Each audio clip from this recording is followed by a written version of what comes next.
Hello everybody, I'm here with Drogo and we're going to have a look at his replay today. So first things first, let's have a look at the matchup. So what do you think of that then, Drogo? Okay, so looking straight off here, I can see that I've got a very good matchup. I'm top tier with a top tier heavy tank. So I can go over three ways here on this one. I can go towards the city, the middle, or I can go down the 1-2 line. What scares me here is the artillery, the M30, the 53, 55. So that's kind of influencing my decision on to go for city. Okay. About the T10 platoon, you're not worried about them? No, not at all. The E75 has incredibly strong frontal armor and has a very punchy gun. So what I'm looking to do is I'm looking to bully these guys. So check them so they're in front of me, get my armor angled, and then start punching through their hit points. Okay. So what are you expecting? What's the first thing that's going to be lighting up on this map? So the first thing I'm expecting on this one, I'm looking straight towards the middle. Normally you'll get somebody in a medium or a light tank popping up around about E5 or 6. And this is a big concern for me because they've got a T54, I think it was, in this matchup. And I don't want him on the middle. So I'm very glad to see the new Black Bulldog taking up a good central position role. Which Yeah, will I allow was me going to to say that M41 girlfriend managed to light up the IS-3 as it was crossing in, so you got some information at least. Now, I also see immediately now that one of the T10s and the T34, which is another tank I'm scared of with this penetration, has been spotted. So I'm looking here and I'm wanting to take the side scrape position where the IS-6 is, but he's kind of blocking me here. Basically, he's in the down way, isn't he? He basically is, yeah. So what I'm looking at here is like, okay, well, both the T10s are now spotted. It's time for me to push. So I'm going to go straight up this road very aggressively because I want to get flanking on them. And these, just straight away, I see an IS-3A. And this guy, unfortunately, is an advert. You shouldn't buy a premium when you've got not many games. He has no idea what to shoot me. I've waggled a lot, kept my lower front plate as angled and as covered as I can, and I'm just pushing it. This, however, is where I make a bit of a mistake, because initially when I'm looking to go in, I'm thinking of the T-34 on my right side, and I should have spotted that he was one shot and dead. So I waste a bit of time here, which is... So the position the T10s have gone into on the key wall, right on the corner, is that a good position to go to? It's not one I would normally go to. Not when you're a top tier heavy tank, no.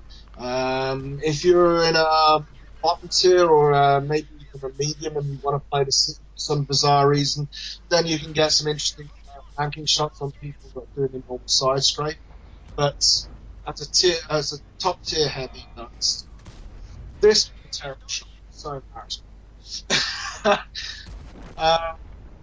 What I'm looking to do here is put it through the flat side of their angled front armor. This poor S, I don't know why he decided to try and push out. And the T10 that's with me now, terrible reverse side.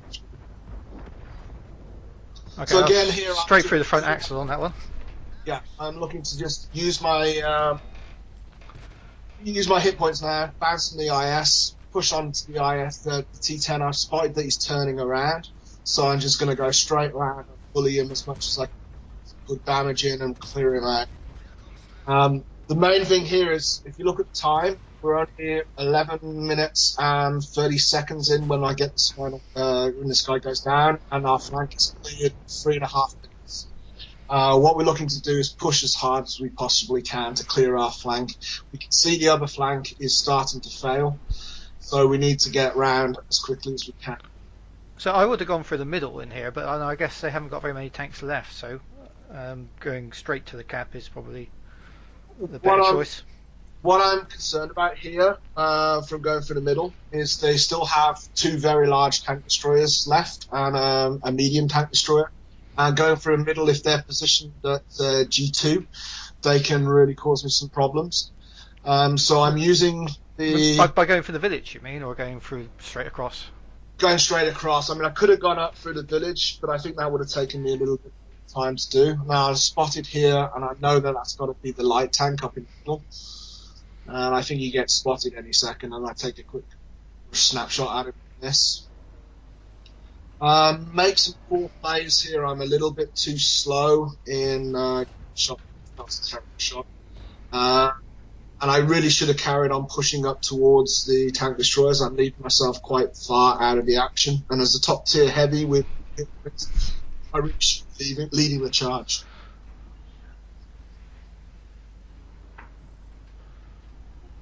That's optimistic, that one, but it's going to go in, isn't it? I think so.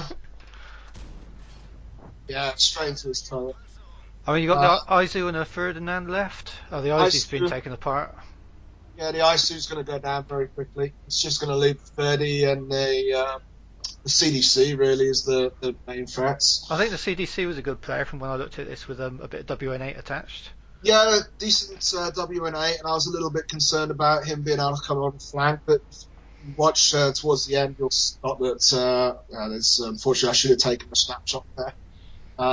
Missed the opportunity on that guy. If you've got a chance to shoot, just take a snap. It might go in, it might not. So again, as you can see, I'm so far back now because I wasted too much time with the AMX that I'm going to struggle to get much more damage in here. Yeah, that's always tricky, isn't it? But I mean, you haven't got actually that many tanks left. If the 30 pulls a blinder, he could still win this. The 30 stands a good chance with that high alpha damage gun. The CDC is the one that's the real worry because he's got the view range and he's got the speed to be able to outdo us heavy tanks. So if the CDC popped up in the village now, he'd be shooting the back of the Super Pershing and the Tiger. They'd both be gone. The Ferdinand's just killed the Vizzy 111. That'd leave you and nothing. But we spot the CDC now, so we know that he's not going to be a threat. What would have been a big worry is if he popped up at E6, E7 and getting rear shots in. But thankfully, he decided to play us frontally, which is to our favour rather than his. That village is just so important on this map. It just feels like if you can take the village, you've got map control. Yes, totally. It's very annoying when you spot that a lot of players ignore this. Certainly, if you've got good gun depression, this CDC. Yeah, you're over angled for the CDC, but angled properly for the Stur Emil, I guess. Yeah, the CDC gun's going to do me 240 damage. The Stur Emil gun is going to do I shouldn't swear. We need to do that again. No, you'll be okay. I can always edit that bit out. So anyway, there's cool. RT, and RT's gone. Yeah, that's an easy kill. So that's it, it's all wrapped up. I mean, it was just a big push through the city, a very aggressive push. That's basically what I wanted to do at the start of this game. In my mindset, it was I've got to push in strong as hard as I can and win the city as quick as possible, and then we can move over to the middle or we can push on camp. So what do you think could have gone wrong? When you made that push down through the road and there was only the IS shooting at you, if the two T10s had suddenly popped up and put two straight into you, would that have turned it? Yeah, because I was only able to angle relatively well, but my lower front plate was exposed at that point.